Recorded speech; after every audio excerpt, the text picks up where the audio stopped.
دوسرا جو سوال ہے وہ ہے عربی زبان میں نقطوں کی تعداد کتنا ہے؟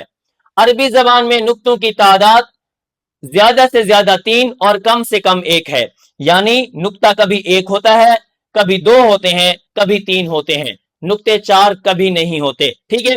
نقطہ کبھی 1 ہوتا ہے، کبھی 2 ہوتے ہیں، کبھی 3 ہوتے ہیں۔ یہ بچوں کو اپنے سوال یاد کروا دینے ہیں شروع میں ہی۔ اس کے بعد نقطے کہاں لگتے ہیں؟ اب جب آپ بچوں کو بتائیں کہ نقطے کہاں لگتے ہیں تو وہ کہیں گے اوپر نیچے۔ کہاں اوپر نیچے؟ حرفوں کے اوپر نیچے، ٹھیک ہے؟ نقطے کہاں لگتے ہیں؟ نقطہ کبھی حرف کے اوپر، کبھی حرف کے نیچے اور کبھی حرف کے بیچ میں لگتا ہے۔ نقطے کبھی حرف کے اوپر، کبھی حرف کے نیچے اور کبھی حرف کے بیچ میں لگتے ہیں، ٹھیک ہے؟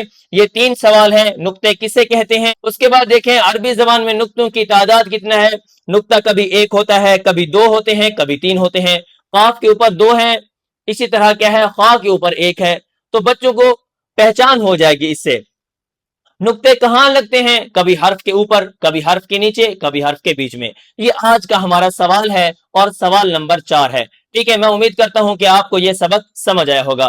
پھر ملتے ہیں انشاءاللہ اگلے سوال میں، اگلے سبق میں۔ تب تک کے لیے مجھے اجازت دیجیے، اللہ حافظ۔